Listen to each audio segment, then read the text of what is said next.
राधे राधे दोस्तों, आइए कार्तिक मास महत्तम 25वां अध्याय शुरू करते हैं। तीर्थ में दान और व्रत आदि सत्कर्म करने से मनुष्य के पाप नष्ट हो जाते हैं, परंतु तू तो प्रेत के शरीर में है, अतः उन कर्मों को करने की अधिकारिणी नहीं है। इसलिए मैंने जन्म से लेकर अब तक जो कार्तिक का व्रत किया है उसके पुण्य का आधा भाग मैं तुझे देता हूँ।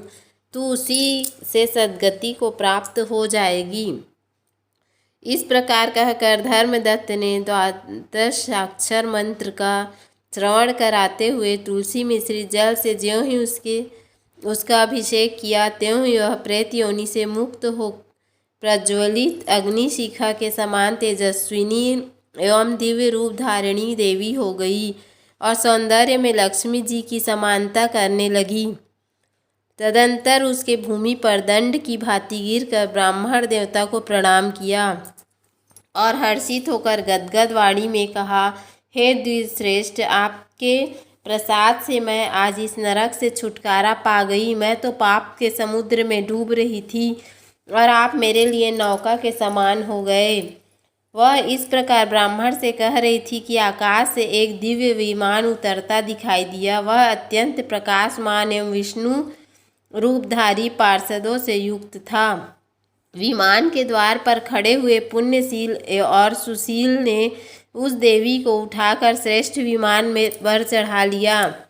तब धर्मदत्त ने बड़े आश्चर्य के साथ उस विमान को देखा और विष्णु रूपधारी पार्षदों को देखकर साष्टांग प्रणाम किया।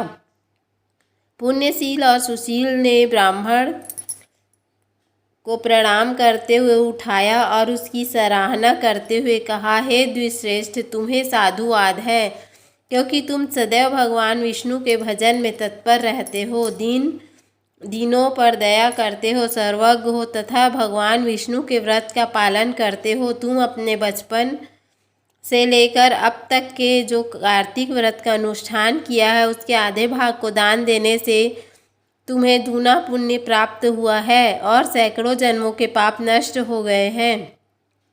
अब यह बैकुंठ धाम में ले जाई जा रही है। तुम भी इस जन्म के अंत में अपनी दोनों स्त्रियों के साथ भगवान विष्णु के बैकुंठ धाम में जाओगे और मुक्ति प्राप्त करोगे। धर्मदत्त, जिन्होंने तुम्हारे समान भक्ति पूर्वक भगवान विष्णु की आराधना की है, वे धन्य और कृतकृत्य हैं। इस संसार में उन्हीं का जन्म सफल है।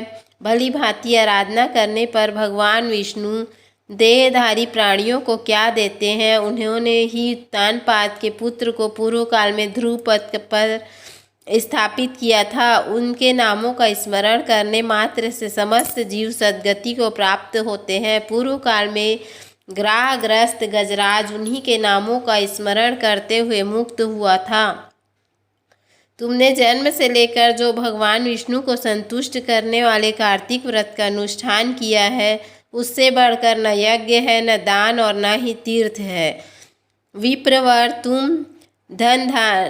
तुम धन्य हो, क्योंकि तुमने जगत गुरु भगवान विष्णु को प्रसन्न करने वाला कार्तिक व्रत किया है, जिसके आधे भाग के फल को पाकर यह स्त्री हमारे साथ भगवान के लोक में जा रही है।